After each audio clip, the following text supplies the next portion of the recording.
Hello guys, this is Dr. Jan Knows Chemistry and welcome to my channel. Alright, in my previous video we discussed the electrons and orbitals and the rules guiding feeding electrons into orbitals, where we discussed Haber principle and Hund's rule. But in today's video, I'm going to be breaking down Pauli exclusion principle. This principle troubles lots of students because they can't even make any meaningful thing from it. But in today's class, make sure you watch the video till the very end, all right? I'm going to be breaking down Pauli exclusion principle and how we can apply it in filling electrons into orbitals. Maybe we should just jump right into it. All right, Pauli exclusion principle is one of the three principles that we use to describe behavioral electrons in orbitals. All right, just like I said, we have discussed Haber principle. I'll really quickly talk about them, and the Hund's rule of maximum multiplicity. These are the two principles that we'll discuss. Rules, principles guiding filling of electrons into orbitals. All right, the first one I mentioned in the previous video that this one has to do with, which is Haber principle. Filling electrons at the lower energy level first before you feed the higher one. So when you write the electronic configuration like 1s, 2s, 2p, 3s, you are actually following the Haber principle. Please, if you have not watched the video, make sure you watch the video. Then we also mentioned Hund's rule that talks about the fact that whenever we are feeding electrons into orbitals, we fill them singly first before pairing takes place.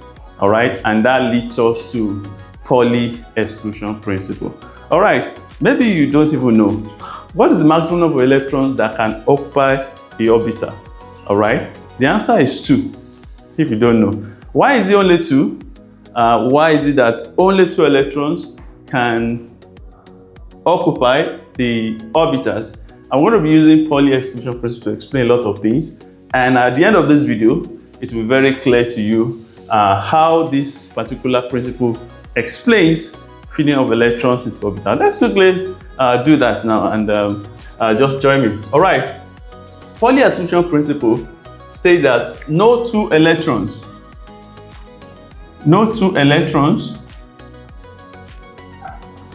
in an atom, I can say in an atom, all right, have the same values of the quantum numbers. All right, no two electrons in an orbital inside an atom will have the same values of the quantum numbers. All right, so what are these quantum numbers? These quantum numbers are the numbers that derive from a Schrödinger equation from quantum mechanics. All right, we're not going into that.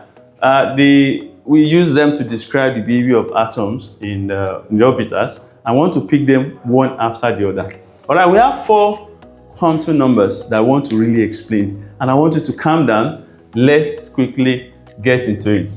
Number 1 is called principal quantum numbers. Principal quantum numbers. All right, so this is one of the 4 quantum numbers, and this one describes the energy level of a particular electron. All right, the particular shell where the electron is, that is the energy level. So it's denoted by N. All right, N is the symbol we use for quantum number. What do you mean by energy level? All right, you have done it several times, but you don't know. When you have, let's say, potassium is number 19, you say 2, 8, 8, 1. All right, so this is the first shell.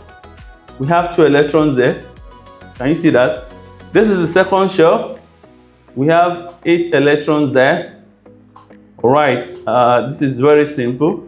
Then the third one, we have 8 electrons.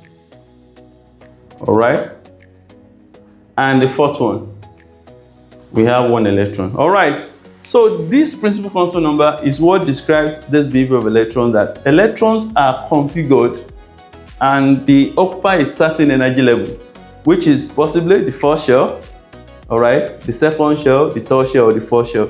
So 2 electrons in the first shell, and that is why this principal quantum number has the values n equals 1, 2, 3, and so on, right? N equals to 1 means what?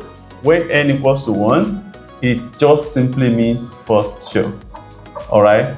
So does that sound like things you already know? Yes. So this is actually K shell, all right? It's K shell.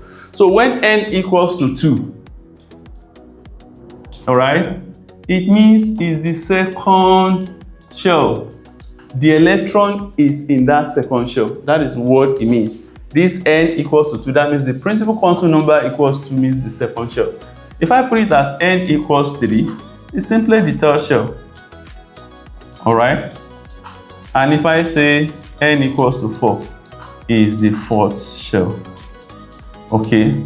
So that is exactly what we're saying. The first shell, the second shell, we have fifth shell. This has the fourth shells, which is potassium, all right? So this is just what we mean by principal quantum numbers, all right? If I ask you now, what is the maximum number of electrons that can be accommodated in an atom with the principal quantum number 3? I will say it again. What is the maximum number of electrons that can be accommodated in an atom with the maximum with the quantum number 3? All right, I want to know the maximum number of electrons. Of course, you possibly use the formula 2n squared, stuff that we use when we're discussing the, I think, Albert principle. All right, when you say the first shell, all right, the second shell, the third shell, the fourth shell, and that is n. And the maximum number of electrons is 2n squared. So if we say the third shell, the first shell is 2 into 1 squared, which is 2. The maximum of electrons that can occupy the electron, the atom with the maximum number of 2 is the electron with the principal quantum number 2 is 2 squared, which is 8. And the maximum of electron that can occupy an atom with the principal quantum number 3, that is 3 squared, that makes 18. Let's talk about quantum number 4, which is 32. All right, now at the end of this video, you're going to use if you can use the Pauli exclusion principle to estimate without using this formula, then I will believe that you now understood it, all right? If you can use Pauli exclusion principle to tell us the maximum number of electrons that can occupy each shell without using this formula, then it makes sense, because once you can do that, then you can as well answer any question about Pauli exclusion principle. The first thing I want to tell you, just like, I hope you understood principal quantum number. It just means n, which is shell number, all right? When n equals to 1, it means first shell. N equals to 2, it means second shell. N equals to 3, third shell. And n equals to 4, fourth shell. So this is the principal quantum number, all right? So the K that we are talking about, the LMN shell, all right? Let's say these are shell. So principal quantum number associated with this is 1, this is 2, this is 3, this is 4. And that's why the values of principal quantum numbers is not starting from 0. It's starting from 1, 2, 3, 4. Because the first shell, the second shell, the third shell, and the fourth shell. Remember, this K shell is the shell that is closest to the nucleus, followed by L, M, and N. And I hope that is quite easy. And that is just what we mean by principal quantum number, which is denoted by N. So let's go to the second one. We are going to talk about the 4 different types of quantum numbers that we use to describe the behavior of electrons in orbitals. The second one is called subsidiary. Okay, let me move a bit. Subsidiary. Subsidiary. We can also call it azimuthal. Azimuthal is a language also with angle. Azimuthal. Or even angular momentum. I've told you that we use Schrödinger equation to derive the electron cloud around an orbital, okay? Angular momentum, okay? It's the same thing we're talking about. Subsidiary, azimuthal, or angular momentum, quantum number, okay? So that's the second one, okay? We can call it subsidiary, azimuthal, or angular momentum. All right, that is the second one, and we denote it by L. Okay, just L, and that is simple. All right, so this particular one, which is principal quantum number, tells us about the shell, the energy level of electrons. All right, okay, because the way electrons are, these are of the higher energy than this. This first shell, which is K shell, the electrons are closer to the nucleus, and nucleus is positively charged, so it holds them in place, the form of interaction, so they feel the effect of this attractive force. So they tend to, the movement is not that much as this one and this one. So as you go, the electrons have higher energy, all right, in those orbitals. So we're going to the second one, which is subsidiary, and I said the values is denoted by L. So what are the values of L, all right, and how is it related to this one? The second thing I will tell you about this, apart from the fact that it is denoted by L, is that this is the one that tells us about the shape of orbital. Okay, or sometimes don't get confused when you see subshell. All right, subshell is like P. So this is P subshell. So sometimes we call it P orbital. It's actually P subshell. All right, these are orbitals. We have three orbitals. This is Px, that is an orbital. Py is an orbital, and Pz is an orbital. So two electrons are inside each of these orbitals. So P subshell has three different orbitals, all right, and P subshell has a maximum number of 6 electrons because it has 3 degenerate orbitals and 2 electrons in each, all right. So what we are trying to say is just like this subsidiary quantum number is the quantum number that tells us about the subshells or shape of orbital. So when we are talking about S orbital, P orbital, D orbital, and F orbital, so we are talking about this azimuthal or subsidiary quantum number. So how does this value of this guy, which is subsidiary quantum number, depend on this guy? All right, so let's just try to look at it. All right, so in the first shell, let's try to understand what we're doing here. Okay, let me use this place so that at least we can have this. All right, remember we are starting from the value of n, which is, that is the principal quantum number. All right, so when n equals to 1, that is the first shell. All right, so that's the first shell, isn't it? That's the first shell. N equals to 1, that's the first shell, which is the K shell. Now what will be the value of L for that?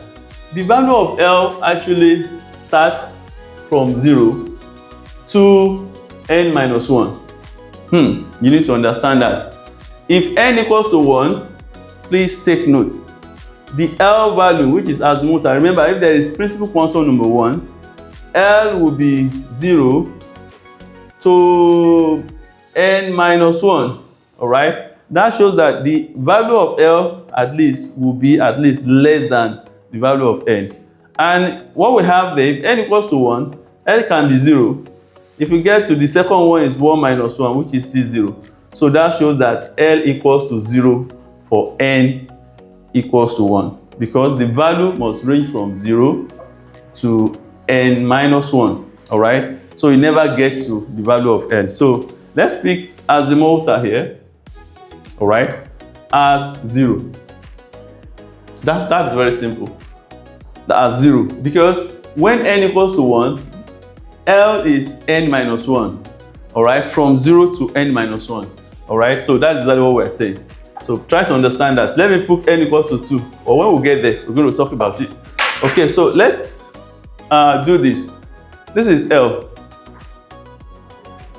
So which orbital is this guy now? Because it's 0.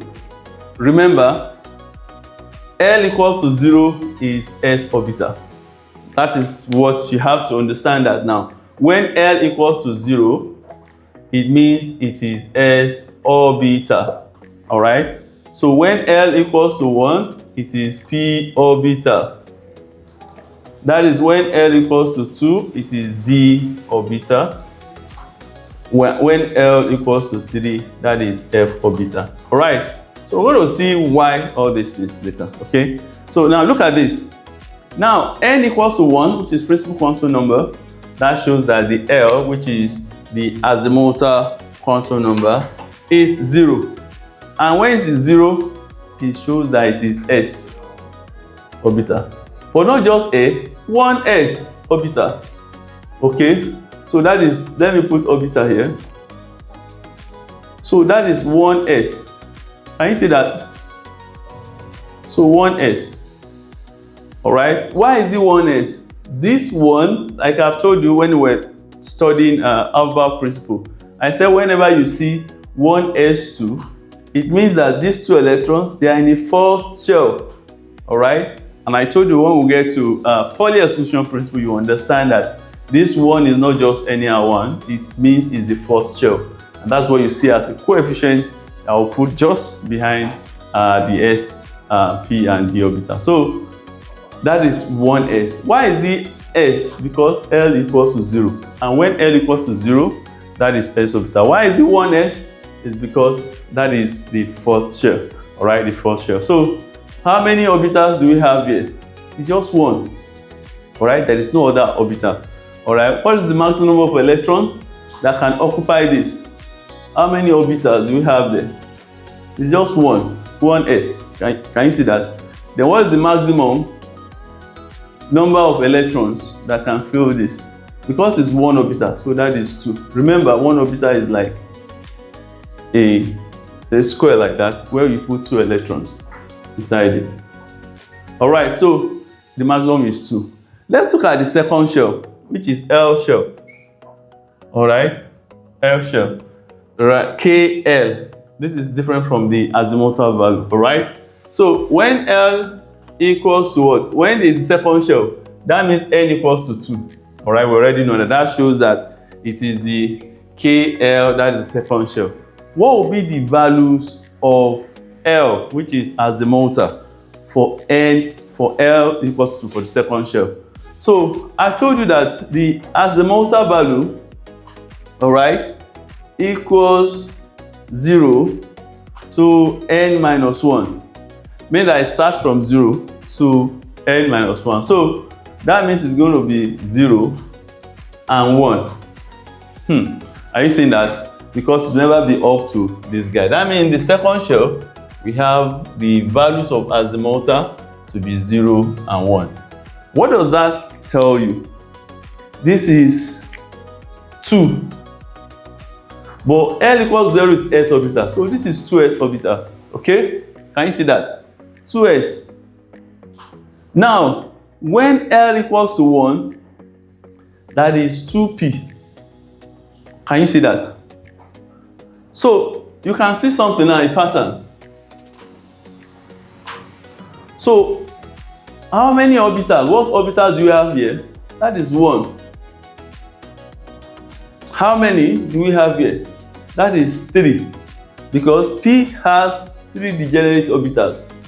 Are you seeing that? Please be watching what I'm doing. So 3 degenerate orbitals, and that's why 6 electrons will fill piece of shell.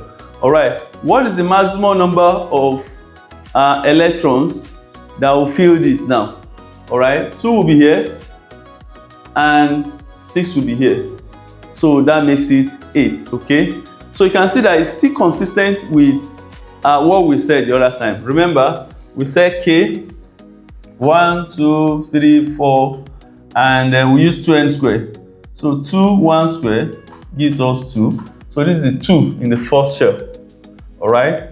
If it is 2, 2 squared, it gives us 2 times 4. That is 8. Can you see that? That's the maximum number of electrons that can occupy the entire second shell. 8 electrons can be the second shell. Now, we're not using the formula. We're breaking it down why we have this and why we don't have that. All right, let's try whether you can pause the video. Let's try to see what happens in the third shell, KLM. Now, pause that video, pause it fast, and try to go with me and fill this kind of table so that at least we can see if you are getting to understand it. So let's see what happens there again for M shell. Remember, K is the first shell, L is the second shell, while M is the third shell. All right. When N equals 3, that means when the principal quantum number equals 3, what are the values of azimuthal quantum numbers? So, of course, it's going to start from 0, 1. So, N minus 1, that is 3 minus 1, that is 2. It can never be 3 because it doesn't get to 3 because it's from 0 to N minus 1. N minus 1 will be the last step for this L. So, we're going to have 0, 1, and 2 of the value of azimuthal. I hope you are seeing something, and I hope you got that. All right. So if you are doing that, let's see if you are going to do this, because at the beginning of the video I told you, I said we're going to see if you'll be able to use the Pauli exclusion principle to calculate the maximum number of electrons that can be accommodated in a particular shell. All right. You already know that when L equals 0, that is S. All right. But in this case, it's 3S. I hope you're getting that. 3S because the S orbital in the third shell. You know, when we try to write the electronic configuration in K-element form, it doesn't tell us what are the orbitals or subshells in that shell. Let me tell you what I mean. All right, let me say I want to draw the structure for just sodium. Let me just put sodium. Sodium is number 11. So it's going to be 2, 8, 1, and 1. All right, what it means is like the total number of electrons in the K shell is 2 here for sodium. In the L shell is 8, and in the M shell is what? Is 1. That's what it is. We don't know from this electron, where is it? Is it in 1s orbital, or 2s, or 3s, or 3p? So it is this Pauli exclusion principle that will make us to really understand. After writing the electronic configuration in orbital form, they were able to understand that, oh, these electrons are located at this place. Like I've told you, the issue of orbitals is just a region of space where there is maximum probability of locating an electron. If I may ask you, where are you now? All right. So if your parents are looking for you, somebody may be able to tell them that, oh, if you are looking for something, it's likely going to be so place. All right. So, and if you are found there, that's good. We have used different methods, just like X-ray crystallography. We have used Schrodinger equations to calculate this probability, and we find out that the probable electron cloud, they are around here. So orbital is the region of space where there is what? Maximum probability of locating an electron. That shows that this electron, 3s, all right, this guy is 3s1, all right. Let's say 1s2, 2s2, 2p6, 3s1, all right. So this is 3s1, this electrons from here. So if it is 3s1, it shows that this electron is in the third shell, but s orbital in the third shell. You can see that Pauli exclusion principle is helping us to understand where we can really see the electrons, okay? So this 3s1 is located in the third shell and not in p orbital. In what? In the s orbital. So when L equals to 1, of course, that is p, all right? So, and this is also 3p, all right? So I've told you here, look at it. And when L equals to 2, that is D. And I've told you it's 3D, all right? So let's now try to tell us the number of orbitals. This one will be 1, right? That will be 1 orbital like this. The 2 electrons will be inside there, okay? 3p, it will be 3 orbitals. It's not because of this 3. This 3 means the third shell, but this p subshell has 3 degenerate orbitals. They are this: px, py, and pz. Okay, this is the region of space that electron cloud along the x-axis, y-axis, and z-axis. So that is what we mean by px, py, and pz. Okay, so if you look at it, there will be 6 electrons there. All right, yd, we have what? We have 5 degenerate orbitals there. All right, 5 degenerate orbitals. All right, so if 2 electrons occupy each of these orbitals, so it's going to be 10. All right, that will be there, 10 electrons. So this one has 1 orbital. Let me write it like that. This p has 3 orbitals, and this d has 5 orbitals. All right, I hope you have seen that. So what's the maximum number of electrons that will be here? Because 1 orbital is going to be 2. This guy will be 6, and this guy will be 10. So everything in the third shell there is what now? Add it, it's going to be 18. All right, it's going to be 18. 2, 6, and 8. That is 18. So 18. So if you look at the maximum of electrons using 2n squared, it's going to be 3 squared. That is 2 times 9, which is 18 electrons. Of course, if you understand this, then you're beginning to understand every step of Pauli exclusion principle. So this is 3D.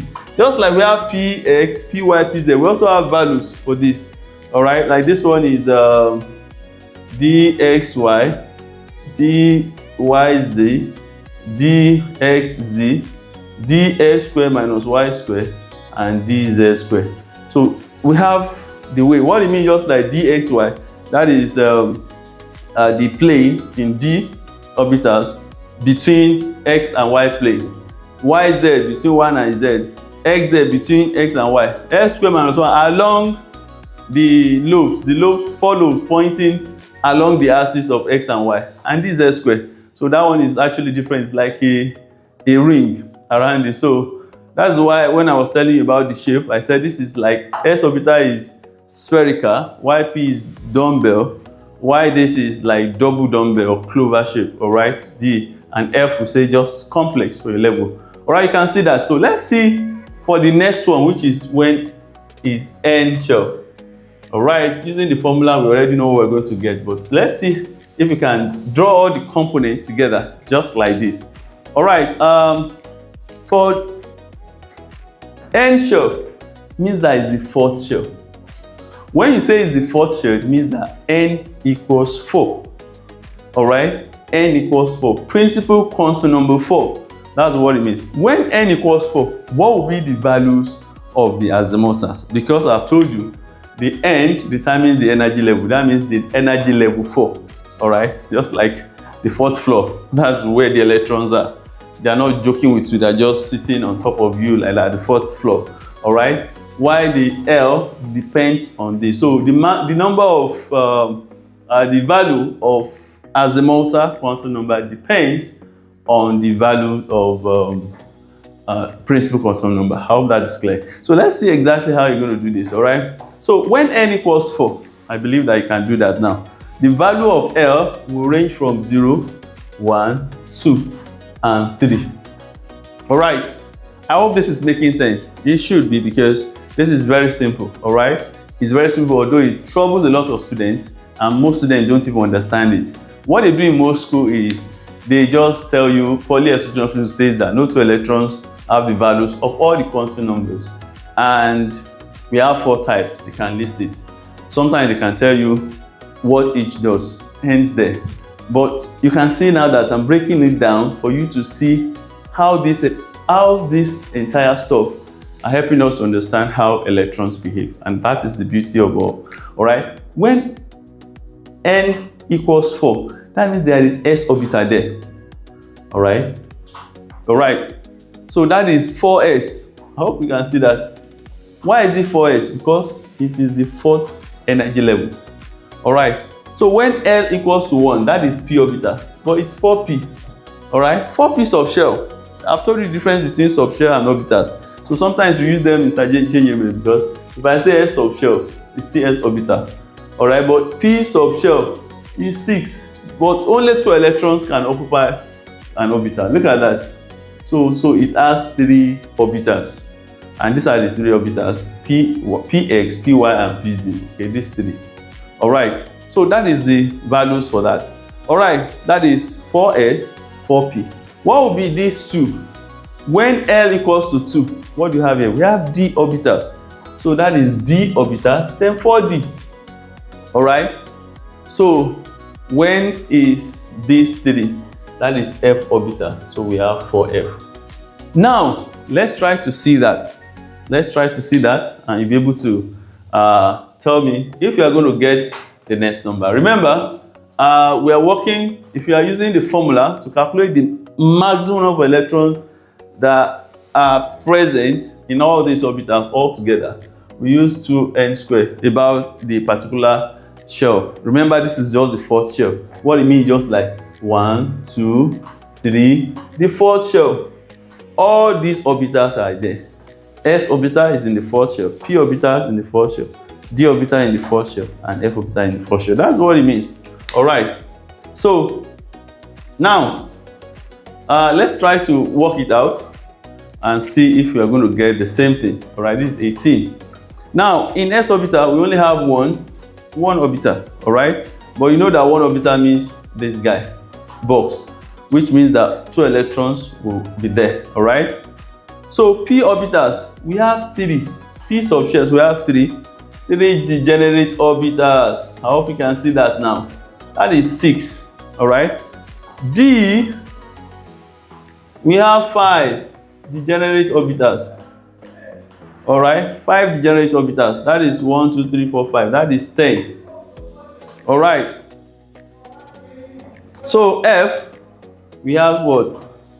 7 degenerate orbitals. 1, 2, 3, 4, 5, 6, 7. 2, 3, 4, 5, 6, 7. Okay, so we'll put 2 there. That's 14. Let's add everything together. Okay, let's add everything together. This is 18 plus 14. 18 plus 14 is what? 32. So that means the maximum of electrons that can occupy the fourth shell is 32. Does that conform with 2n squared?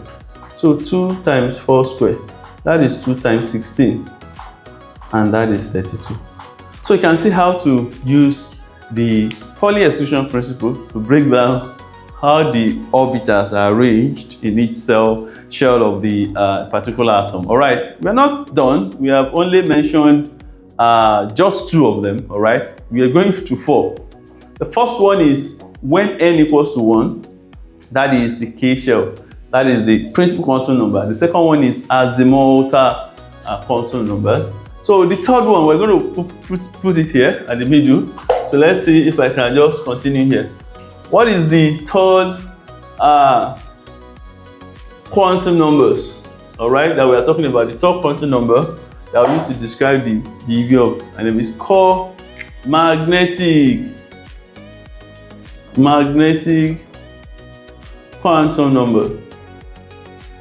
So we denote it by ML, like M subscript L. All right, magnetic. All right, I will show you exactly how the value also differ. So I'll quickly do it here so that you understand the table very well. All right, when n equals to 1, okay, our L will only be 0. All right, so it's 1 orbital. So our ML is going to be 0 as well. All right, because it's just 1 orbital here.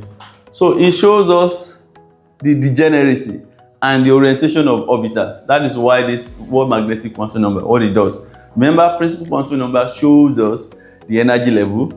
The azimuthal shows us the subshell or the shape of orbitals. While magnetic, ML, the value depends on this. Remember, azimuthal value depends on principal quantum number value, while the magnetic value depends on principal what is it called, subsidiary value. Remember, I can tell you the names and I can change it. I've told you that we have 3 names. I can call it subsidiary, I can call it azimuthal, or call it even angular momentum. All right, we're still referring to that particular quantum number that tells us about this one. Tells us about the shape of orbitals, or we're talking about subshell. All right, so it's value. So we're going to understand it. Don't worry.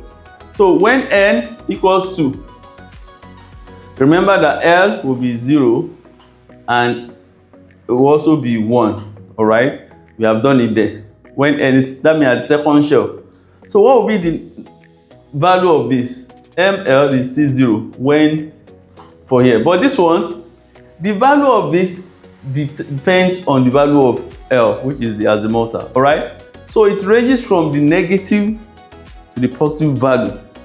All right, so let's look at this. This is -1, 0 and +1 because it's 1. So how many assigned number do you have there?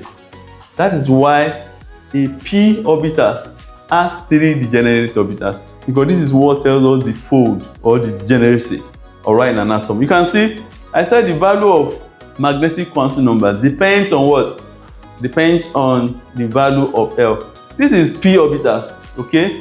But as for the fact we don't even know whether it's p orbital now. So you can see that it has 3 degenerate orbitals. When you range the values from minus to what? To plus value of the value. If you say 0, -0, 0, 0 plus 0 is still 0.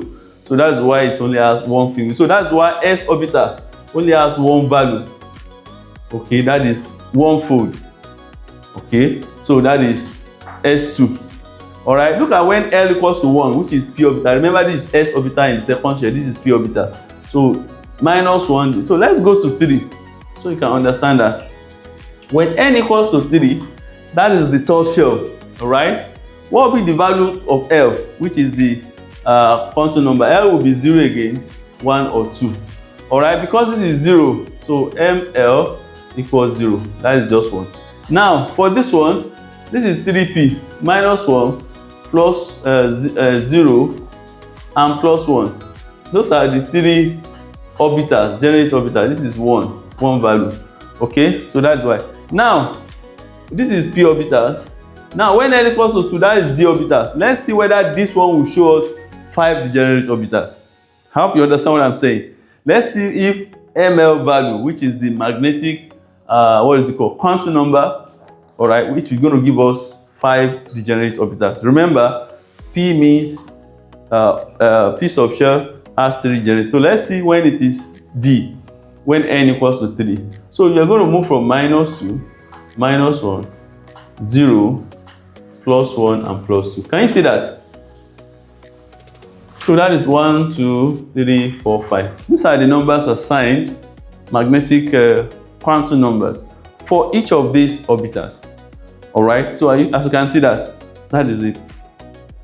That is it. So we have 5 degenerate orbitals. So it's the one that is telling us the orientation and the degeneracy, because the orientation is the way this electron cloud, the way they position themselves.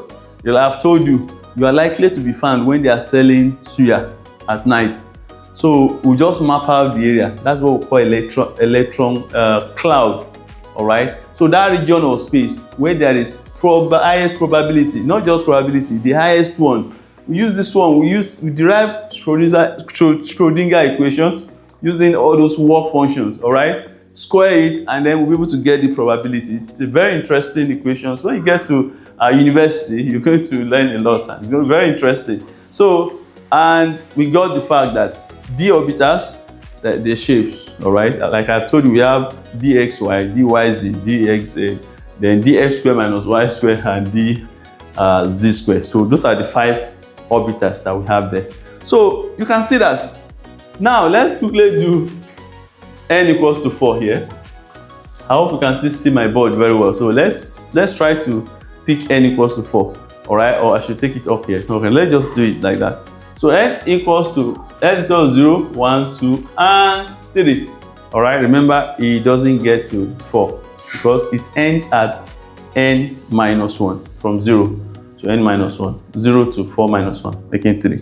All right, for this guy, we have said it's going to be 1. ml value will be 1 orbital because it's going to be 0. All right, for this one, it's going to be -1, 0, and +1. So it's going to be 3 degenerate orbital. So that shows that this is p, this is s. Can you see now that this guy is also giving us clue that this is p orbitals? Now for this 2, if you have forgotten that when L equals to 2, look at that, What orbital is this? Just use magnetic, -2, -1, 0, +1, and +2. So how many degenerate orbitals like that? 1, 2, 3, 4, 5. And then you will remember definitely that is d orbital. So that's what we're saying. So d orbitals 1, 2, 3, 4, 5. And we'll start from -2, -1, 0, 1, and 2, making 5. So when equals to 4 now, let's do that. All right, and that is going to be very interesting. When L equals to 3. All right, so let's speak -3. That's the value of ml. -2, -1, 0, 1, 2, and 3. So check. How many degenerate orbitals? 1, 2, 3, 4, 5, 6, 7. This must be F orbitals, okay? So it's F orbital. So that is the reason why F has 2, 2, 2, 2 in this. 14 maximum. I hope you can see that. So this is why here P has 6 because it's 3. That's why S has just 2 because each of these boxes can only accommodate 2 electrons. All right. So you can see now, if I tell you that when I was building the Albert principle, so you begin to understand this now. So let's see. I was building up the Albert principle and I was telling you that there is no something P. I said you will understand when we get to Pauli exclusion principle. Some of you might have seen it on the board. Like, oh, so this is the reason this. So let's just try to order. So I started from 5s. Remember, I can as well start from 7s. But I don't want to stay long on this.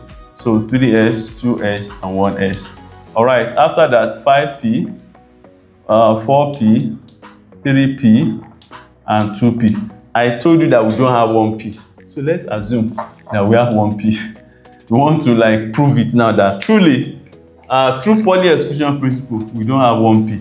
Remember, I was saying that we don't have 1p. When I got to this place, I also told you that let's say 5d, 4d, 3d, I say we don't have 2d. So let's clear this guy, 2d and 1p. Why don't we have it? All right, so let's try to work it out. Have you seen it? Just pause the video and think for a moment. Just think for a moment. Why don't you have 1p and 2d? You can say I didn't put 1p here.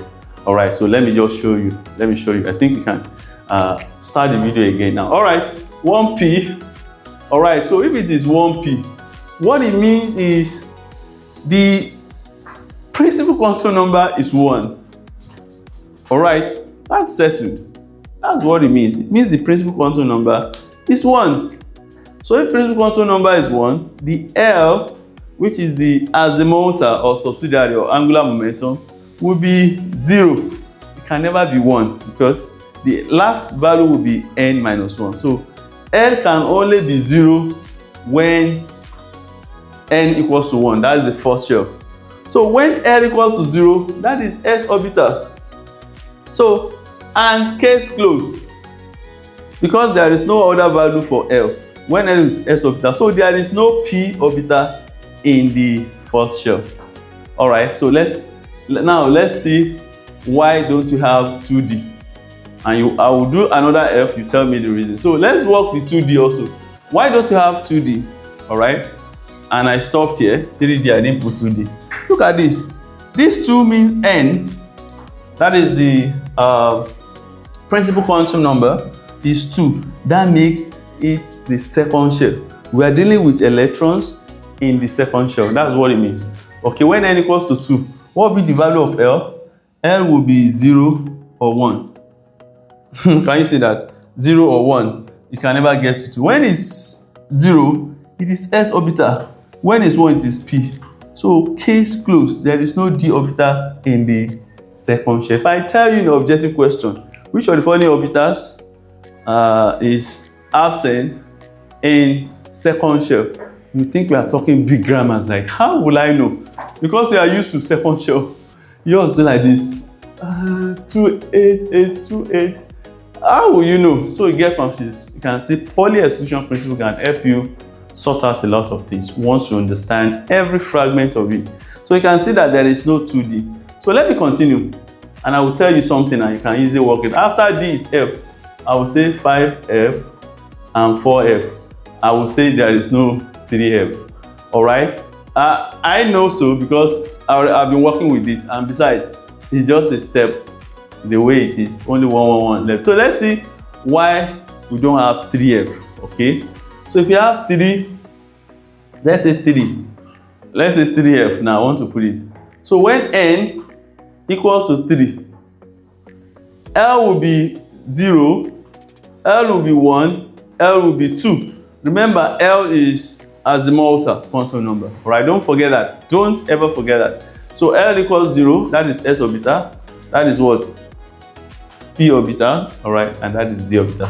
So there is a s orbital, p orbital, and d orbitals in the third shell, but there is no f orbital. You can see those are the values allowed. So that is how we have this. So you can now continue to fill your electron. That is what I did I stopped there. You can continue like this. All right, so that's how it is. So you can see that this has helped you in a way to understand everything about Pauli exclusion principle. All right, remember, we are here to talk about the fourth one. All right, we are here to what? To talk about the fourth one. Number one, we talked about the principal quantum number, which is denoted by n, and we said that determines what? The energy level of electrons. All right, that is n, which is principal quantum number, and n values can range from not from 0, from 1, because it means the first shell. When n equals 2, it means the second shell. When n equals 3, it means the third shell. When n equals to 4, it means the fourth shell. All the elements in the periodic table, they get to the seventh shell. All right, so that's why we have KLMNOPQ. All right, so KLMNOPQ. So we got to the, in fact, we can extend the periodic table. So let's just not go into that. All right, so let's see this. So we now go to subsidiary. I told you that the subsidiary quantum number is also called azimuthal, it's also called angular momentum, and the value depends on the principal quantum number, and the value ranges from 0 to n minus 1. All right, that means it never gets to n, that is n minus 1. So that's why when n equals to 3, which is the third principal quantum number, when I say principal quantum number 3, it means the third shell. Just the grammar. Principal quantum number 4, it means the fourth shell. All right, n equals to 4, that's the 4. We've already been using that key element and you put n equals to 1. That is the principal quantum number. We have been using Pauli exclusion principle without knowing, all right? But it helps us to understand a lot of things about the behavior of electrons in orbital. So let's quickly get into the fourth one. Then the third one, I said this one, that one gives us the degeneracy. Don't ever forget. The first one, principal quantum number, talks about the energy level.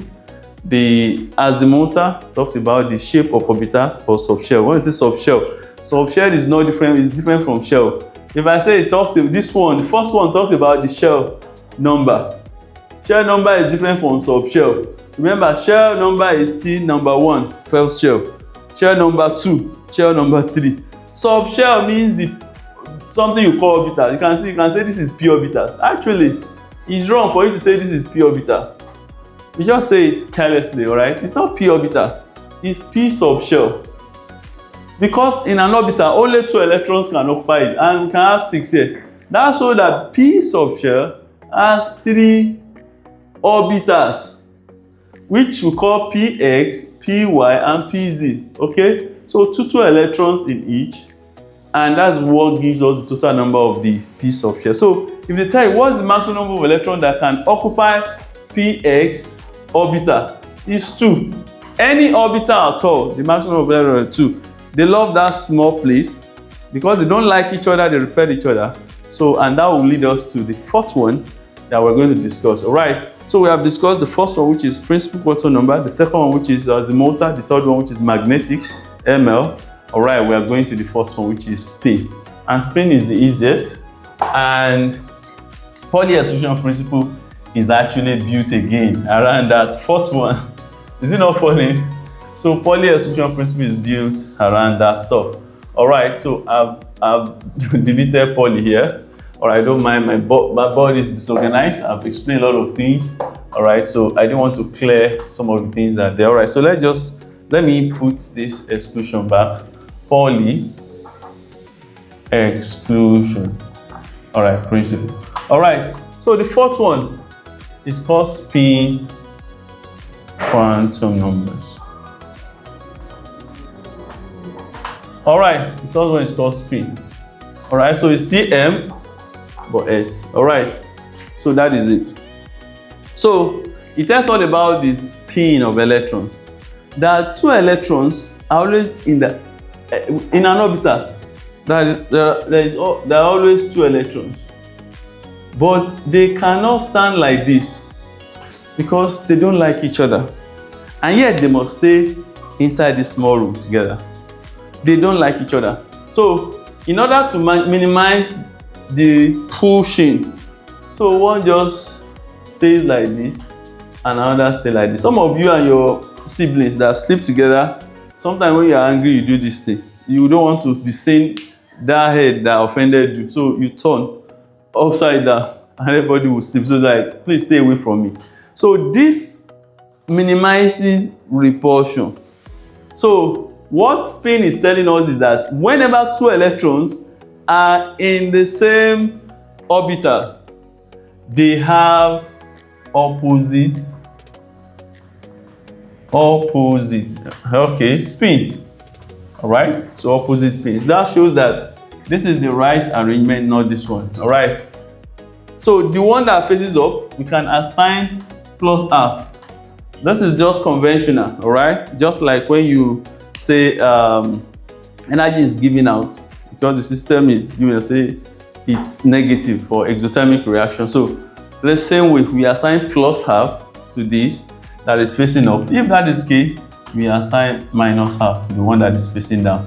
All right, so that is the spin, and that is why Pauli now decides to say, instead of us to state the law as Pauli exclusion principle states that no two electrons have the same values of all the four quantum numbers. We can as well say no two electrons in an orbital will have the same spin.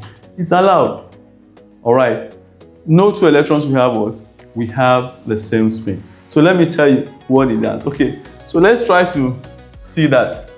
If I have this electron, let's say 1s2, 2s2, 2p6, 3s2. Right, I'm interested in these electrons, this guy. So that is the valence electrons in magnesium, which is number 12, 2a12. All right, we're applying it already. So this is 282. I'm interested in these two electrons. This one just tells me that 2 electrons are in the first shell, 8 are in the second shell, and 2 in the third shell. But this tells me that these 2, they are in s orbital. Now, let's zoom this 3s2, right? Let's zoom it and then let's bring it here. All right, so now 3s2. No two electrons, we have the same values of all the four quantum numbers. Let's try to see that. These are like twins, all right? All right, I can even show you a picture, all right? So that you see the twins and be able to distinguish like what is actually different about them. But look at this. If you have 3s2, what is the value of principal quantum number? So I'm asking you now, what's the value for principal quantum number?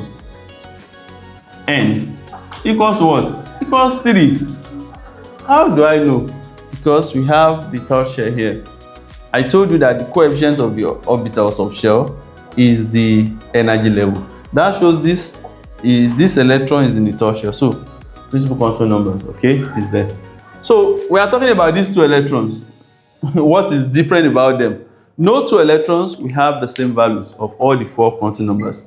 Maybe you and your brother too, you cannot have the same items. You can't have the same wristwatch, the same designer bag, the same pair of trousers, the same Nike shoe. Something must be different out of the four. So it's just like what Pauli is talking about, that there is no way two electrons and orbital will have all the same values of all the four quantum numbers. All right, so principal quantum number is 3. So what will be the value for azimuthal? I'm asking you now, azimuthal L quantum number, what will be the value from 3s2? I'm asking you. So of course, because it's s orbital, so the value is 0 for these two electrons. So these two electrons already have the same guy, the same this, the same that, isn't it? So when L equals to 0, what is magnetic spin? Magnetic quantum number, which is ML, is 0. All right, when L equals to 0, that is s orbital. So, and this one has 1 too. So these two electrons, they have the same principal quantum number, which is the energy level 3. They have the same azimuthal quantum number because L is 0 and that is s orbital. So they are both in s orbital. They have the same magnetic quantum number because of the fact that L is 0. So corresponding value of that. But the spin, they are in s orbital like this. They will never have the same spin. So one is half plus and the other one is minus half. Can you see? So these two electrons have the same principal quantum numbers, they have the same azimuthal, they have the same magnetic, but they can never have the same spin. And that is the easiest way we can actually talk about this law when we state it as no two electrons have the same value of all the 4 quantum numbers, or simply no two electrons and orbital will have the same spin. And that explains Pauli exclusion principle. Now if I tell you derive the values for the valence electron in sodium, what are the values of the 4 quantum numbers? What are the values? What are the values? You understand? We're applying it already. Of the 4 quantum numbers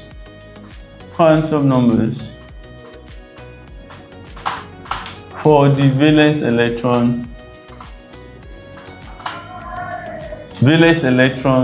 in sodium atom. All right, so you can see this.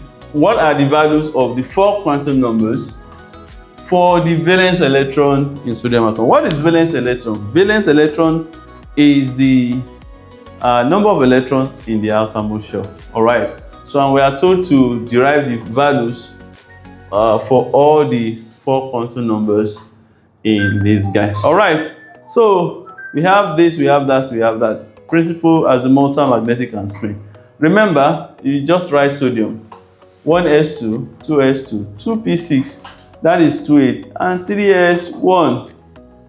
So the principal quantum numbers for the 1 electron here will be equals to 3 for the valence. This is the valence electron. Is on the s orbital of the third shell. All right, so the principal quantum number, because it's s orbital, so L equals to 0. Can you see that? Because it's that, magnetic spin also, magnetic quantum number equals 0. Then, because it's just 1 electron, we like writing the one that is facing up down first. So the spin is half. These are the 4 values of the electrons in this one. So let's now do this.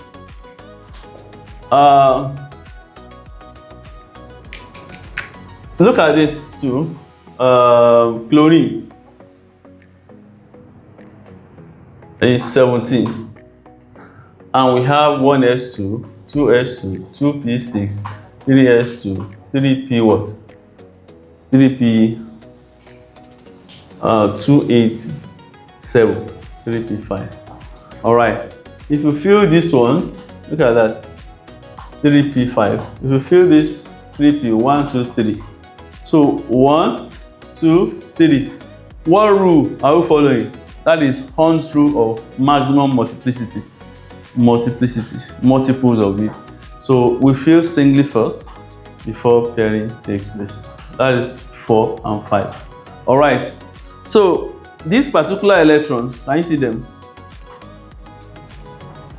They are in the same orbitals, and they have all the values, but they don't have the same spin. This one, they have all the same values for this guy, and they don't have the same spin. This one is even different. It's only standing alone. Let's try to derive values for these guys. The principal constant number, because it's 3p5, can you see? It's still 3. I hope you have seen that. Because it's 3p, then the L equals 1. So that is the value for azimuthal. Alright? Magnetic spin. Can you see that? Magnetic spin. When M equals to 1, what is the value of magnetic spin for this guy? So -1, 0, and +1. Alright, we just say these are the values for magnetic spin. But in the real sense, we don't know which one we are talking about. If this one is assigned, is different. This box is different from this box and different from this box. I hope you can see that. So, but these are the values corresponding to this. Then S will now be spin, will now be half, positive half, and minus half. How this is understood. So that is what you need to know about the Pauli exclusion principle. And before I go, I have to quickly say it again. If you look at it very well, you will see that all the rules we talked about, they work hand in hand, from Haber principle to Hund's rule, all right, to Pauli exclusion principle. Most of these things, it's not something you cram. Just sit down and watch the video again. You will understand that we'll bring a lot of stories together, and at the end of the day, we have this beautiful masterpiece, putting things together and trying to understand what each quantum number, what it does. All right, and I want to believe that you find it very interesting. So the next time they talk about Pauli exclusion principle, I just want to believe that now you'll be interested. Now, which side are you coming from? All right, which side? Bring it. Let's talk about it. All right, because it's not difficult, but a lot of students find it very difficult. But I believe that it's been broken down in such a way that you would you understood it in a very simple way. All right. So this is Pauli exclusion principle. Make sure you watch the video from beginning to the end. All right. If you have watched it to this point, don't just rule and be looking for. Start from the beginning and end it and try to understand that. Now go into all your past questions for everything you're doing, and then you begin to understand that, wow, this is easy. All right. If I tell you that a particular this thing has n equals to 4, but L equals to 0, all right, M equals to 0, ML, okay, so which particular subshell is this? Since L equals to 4, that is 4, the L equals to 0, that is 4S subshell. It's very simple. There is no way, no angle they can come with the question without you being able to solve it. And please don't forget, these are the rules guiding the filling of electrons into orbitals. And I would believe that you enjoy it. Make sure you follow the channel, subscribe, and share to all your friends so that you don't miss out on the next video. See you.